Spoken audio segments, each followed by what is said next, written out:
30 नवंबर 2022 open AI launch करता है अपना first ever chatbot named chat GPT. पूरा इंटरनेट उसके बारे में बात करना शुरू कर देता है, उसके बारे में सब डिटेल देने लगते हैं कि किस तरीके से एआई अपनी लाइफ को चेंज करके रख देने वाला है, किस तरीके से अपनी लाइफ को और बेटर कर सकते हैं। Image generation, text to video, text to image, animation, whatsoever सब कुछ लोग बताने लगते हैं। क्या सच में एआई आपकी लाइफ को पॉजिटिव वे में ही चेंज कर रहा है या बात कुछ और ही है? अभी कुछ दिन पहले इंस्टाग्राम पे एक बहुत अच्छा ट्रेंड वायरल चल रहा था जिसका नाम था गिबली आर्ट। लोग अपनी इमेजेस को एआई में अपलोड करवा के गिबली आर्ट फॉर्म में कन्वर्ट करवा रहे थे।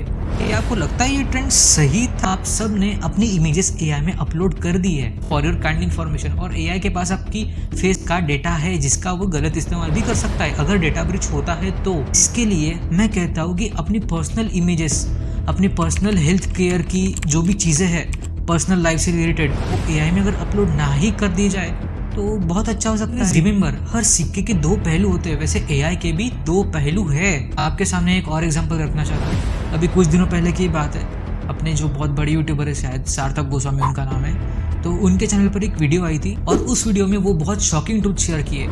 मेरे पहले के सवाल ना बड़े इंटरेस्टिंग थे, geopolitical case study, investment strategy, या फिर कभी थोड़ा सा कोडिंग वोडिंग भी सीखने की कोशिश की है। फिर रिसेंट वाली देखूं तो भाई कितने घंटे सोना चाहिए, मैं ये सोचता हूं तो क्या मैं बुरा आदमी तो नहीं हूं, या कहाँ जाना चाहिए, क्या खाना चाहिए, बोर हो रहा हूं। एक वीडियो में वो बताया कि कैसे एआई उनकी हर एक छोटी से छोटी चीज के लिए डिपेंडेंट बन गया है। इसका रिजल्ट ऐसा हुआ कि वो अपनी छोटी छोटी चीजों पे भी एआई पे डिपेंड होने लगे, अपना सेल्फ कॉन्फिडेंस डाउन करते गए और एआई को ही सब कुछ समझते रहे, जिसके कारण उनके कॉन्फिडेंस में भी बहुत बड़ा अंतर पड़ा। नो डाउट एआई से बहुत आसानी से आप अपने बहुत सारे काम करवा सकते हो, बट एज आई सेड कि हर सिक्के के दो पहलू होते हैं। आपके सामने मैं कुछ रियल लाइफ एग्जांपल्स रखना चाहता हूँ जिससे प्रूव होता है कि एआई की वजह से परफॉर्मेंस प्रेशर पे बहुत ज़्यादा अंतर पड़ गया है। आप में से लगभग सभी लोगों ने लिंक्डइन अपने लाइफ में कभी ना कभी यूज़ किया ही होगा। मुझे सच सच बताना, कितने लोगों ने उसमें अपनी फेक प्रोफाइल जनरेट की है, उसमें अपना फेक प्रोफाइल फोटो लगाया है, फेक रिज्यूमे दिया है, और ये सब आपने एआई से जनरेट ही किया होगा। ऑब्वियसली यहाँ पे नुकसान ये होगा कि लोग कहते हैं ना अनएम्प्लॉयमेंट बढ़ रहा है, इसी कारण बढ़ रहा है। अपने सीवी में, रेज्यूमे में बहुत सारी गलत चीज़ें लोग इंक्लूड कर देते हैं एआई की मदद से, जिसके कारण इंटरव्यू में उसको क्रैक कर पाना बहुत मुश्किल हो जाता है।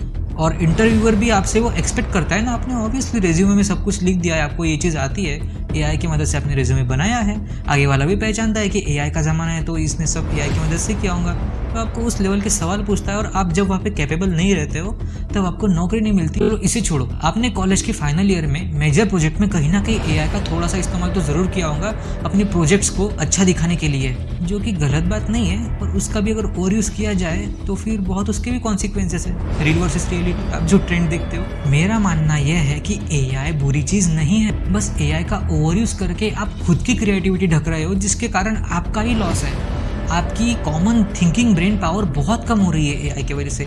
आप छोटी छोटी चीज़ों के लिए अगर एआई पे डिपेंडेंट रहोगे तो आपका अल्टीमेटली सेल्फ कॉन्फिडेंस ही डाउन हो जाएगा। मेरा मानना यह है कि पहले खुद का ब्रेन यूज़ करो, उसके बाद में अगर कहीं पे डिफ़िकल्टी आती है तो फिर एआई का यूज़ कर सकते हो। और एक बात सुन लेना, आप में से बहुत लोग एआई करते हो, एआई का मतलब भी जानते हो क्या होता है? Artificial intelligence. उसके पास बस इंटरनेट का एक्सेस है और डेटा का एक्सेस है, बाकायदा जितने भी पूरा एआई है ना प्रोग्राम, बस इतनी सी पेन ड्राइव में पूरा एआई ला सकता हूँ मैं, इतनी सी पेन ड्राइव में।